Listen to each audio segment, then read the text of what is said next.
महाराष्ट्र की राजनीति में घमासान अब भी जारी है। पहले एकनाथ शिंदे ने उद्धव ठाकरे को चौंकाते हुए उनसे मुख्यमंत्री की कुर्सी छीन ली। इसके बाद उन्होंने ठाणे नगर निगम के 67 में से 66 पार्षदों को अपने गुट में शामिल कराने में कामयाबी हासिल कर ली। शिंदे यहां पर नहीं रुके, इसके बाद संगठन स्तर पर भी लगातार चोट पहुंचा रहे हैं। आज हम इस रिपोर्ट में आपको बताएंगे कि शिवसेना के बाद भाजपा कांग्रेस को कैसे कमजोर कर रही है। आने वाले दिनों में बीएमसी चुनाव होने हैं, लोकसभा चुनाव होने हैं। ऐसे में भाजपा शिवसेना के लिए किसी तरह का कोई विकल्प नहीं छोड़ना चाहती है। शिवसेना उद्धव गुट की अगर बात करें तो, क्योंकि अभी दोनों की लड़ाई जारी है। हालांकि इलेक्शन कमीशन से बहुत मुमकिन है कि चुनाव चिन्ह धनुष बाण जो है वो एकनाथ शिंदे को मिल जाए और ये बहुत बड़ी जीत होगी उनके लिए। चुनावी मैदान में शिवसेना के नाम और सिंबल के साथ अगर एकनाथ शिंदे मैदान में उतरते हैं तो फिर कहानी बिल्कुल अलग होगी, तस्वीर बिल्कुल अलग होगी। उद्धव ठाकरे के लिए ये मुश्किल बढ़ाने वाला होगा। हालांकि एक ऑप्शन ये भी है कि दोनों को नए चुनाव चिन्ह और नए पार्टी नामों के साथ जाने के लिए कह दिया जाए। ऐसे बहुत सारे विकल्प हैं जिस पर हमने विस्तार से एक रिपोर्ट बनाई है। उस रिपोर्ट को आप जरूर देखें कि इलेक्शन कमीशन अब सुप्रीम कोर्ट ने जब याचिका खारिज कर दी है उद्धव ठाकरे की, तो उसके बाद में किस तरीके से, किस आधार पर असली शिवसेना का निर्णय ले सकता है। बहरहाल अगर बात करें कांग्रेस की स्थिति की, कांग्रेस कैसे कमजोर हो रही है या कांग्रेस को कमजोर करने के लिए क्या किया जा रहा है भारतीय जनता पार्टी के द्वारा महाराष्ट्र में, तो उसकी बात करें तो एक बिसात पूरी बिछा दी गई है। इतना ही नहीं, चर्चा तो ये भी है कि राष्ट्रवादी कांग्रेस पार्टी के दिग्गज नेता भी जो एकनाथ खड़से हैं बीजेपी का दामन थाम सकते हैं। हालांकि ये कयास हैं, अभी इस बारे में कोई पुष्टि नहीं है, किसी तरह का कोई बयान किसी तरफ से नहीं आया, लेकिन अंदर खाने इस तरह की बातें चल रही हैं।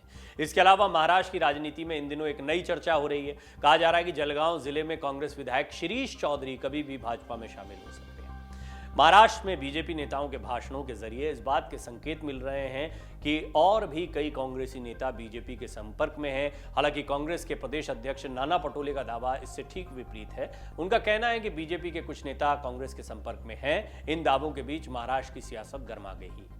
कहा जा रहा है कि बीजेपी ने कांग्रेस को झटका देने की तैयारी कर ली है। जलगांव जिले में भी रावेर से कांग्रेस विधायक शिरीष चौधरी के भाजपा में शामिल होने के साथ इसकी शुरुआत होगी। विधायक शिरीष चौधरी ने भी बीजेपी में शामिल होने की बात पर प्रतिक्रिया दी है। उन्होंने कहा, पिछले कुछ दिनों से मुझे भाजपा के कई कार्यकर्ताओं और पदाधिकारियों के फोन आ रहे हैं, लेकिन अभी ऐसी कोई स्थिति नहीं है कि मैं भाजपा में शामिल हो जाऊं। उन्होंने कहा कि हम कई वर्षों से कांग्रेस के विचारों के प्रति निष्ठा से काम कर रहे हैं। आगे उन्होंने कहा, ये एक अफवाह है। ये अफवाह भाजपा कार्यकर्ताओं के साथ साथ शुभ चिंतकों द्वारा कांग्रेस कार्यकर्ताओं में भ्रम पैदा करने के लिए फैलाई जा रही है, लेकिन पार्टी को धोखा देने का कोई कारण नहीं है। कोई वजह होती तो बात और होती। अगर मैं ऐसा कोई स्टैंड लेता हूं तो मैं उसे स्पष्ट कर दूंगा। मेरा रोल हमेशा पहले भी साफ तौर पर बताया गया है। ऐसे में अब भी अगर ऐसा कुछ होता है तो मैं सबके सामने इसकी घोषणा कर दूंगा।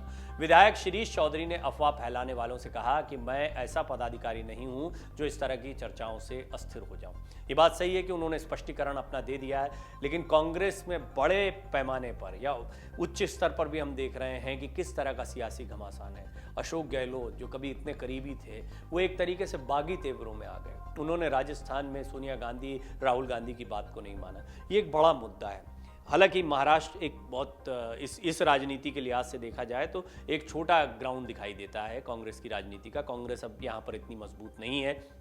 महाविकास अघाड़ी में होने की वजह से वो सरकार में जरूर थी, लेकिन फिर भी कांग्रेस के कार्यकर्ताओं में एक असंतोष जैसी स्थिति देखने को मिलती है। क्या बीजेपी इन हालात का या एकनाथ शिंदे गुट इन हालात का फायदा उठाएंगे? इसकी जरूरत क्यों पड़ रही है? अभी बीएमसी चुनाव होना है। बीएमसी चुनाव में एक विधायक जब आता है, एक नेता जब आता है, तो वो सिर्फ अकेला नहीं आता है। कार्यकर्ताओं की एक बड़ी फौज होती है, एक राजनीतिक जमीन होती है जो एक नेता तैयार करता है। लिहाजा बात ये सिर्फ किसी एक इंडिविजुअल के पार्टी में शामिल होने की नहीं होती है, राजनीतिक जमीन को मजबूत करने की होती है। और हम देख रहे हैं कि जैसे जैसे महाराष्ट्र में सियासी घमासान आगे बढ़ रहा है, देवेंद्र फडणवीस और एकनाथ शिंदे इस चुनावी बिसात पर खुद को किसी कीमत पर कमजोर नहीं होने देना चाहते हैं। एक के बाद एक अभी तक तमाम लड़ाइयों में उन्हें मजबूती मिली है, चाहे वो असली शिवसेना की लड़ाई क्यों ना हो। इसमें एकनाथ शिंदे ने दस्तावेजी तौर पर खुद को मजबूत किया, चाहे सांसदों को अपने साथ लाना हो, विधायकों को अपने साथ लाना हो, पदाधिकारियों, प्रदेश अध्यक्षों को साथ में में लाना हो। इसके अलावा हम देख रहे हैं कि कई अन्य पार्टियों के जो नेता हैं वो भी धीरे धीरे बीजेपी और शिंदे गुट या सरकार के समर्थन में हैं, ज़्यादातर बीजेपी के साथ में जा रहे हैं। कुछ नेता अब सीधे शिवसेना से बीजेपी में भी जाते दिखाई देते हैं, वो शिंदे गुट में शामिल होने के बजाय बीजेपी का दामन थामते दिखाई देते हैं। बहरहाल ये तो बहुत स्पष्ट है कि महाराष्ट्र में सियासी रण में इस वक्त बीजेपी और शिंदे गुट हावी दिखाई दे रहा है। महाविकास अघाड़ी टूटता सा दिखाई दे रहा है। महाविकास अघाड़ी अब भी कई जगहों पर साथ में दिखाई देता है बयानबाजी के लिहाज से। बीएमसी चुनाव में उद्धव ठाकरे ने कह दिया कि जो गठबंधन है महाविकास अघाड़ी वो आगे भी बरकरार रहेगा, लेकिन विधानसभा चुनाव के लिहाज से उसका बीएमसी चुनाव से कोई लेना देना नहीं। अब बीएमसी चुनाव में अगर चुनाव चिन्ह जो है वो एकनाथ शिंदे को मिल जाता है तो उद्धव की मुश्किलें और बढ़ जाएंगी। अब कौन किसके साथ जाता है नहीं जाता है, और यहाँ पर राजनीतिक हित बहुत महत्वपूर्ण है। जो ताकतवर दिखता है उसकी तरफ ज्यादातर लोग आकर्षित होते हैं। ऐसे में ये कहना कि अगर मान लीजिए कांग्रेस एनसीपी में कुछ असंतुष्ट नेता हैं वो बीजेपी की तरफ जा सकते हैं तो ये कोई बड़ी बात नहीं होगी। और बीजेपी के दरवाजे खुले हुए हैं। अभी महाराष्ट्र की सियासत में हम देख रहे हैं तमाम राजनेताओं का, दूसरे दलों से आने वाले नेताओं का जमकर स्वागत किया जा रहा है। इसी कड़ी में ये कयास भी लगाए जा रहे हैं कि शिवसेना के बाद कांग्रेस में भी कोई फूट हो सकती है, कुछ बड़े नेता बीजेपी का दामन थाम सकते हैं। डाउनलोड करें अमर उजाला ऐप और पाएं खबरें लगातार।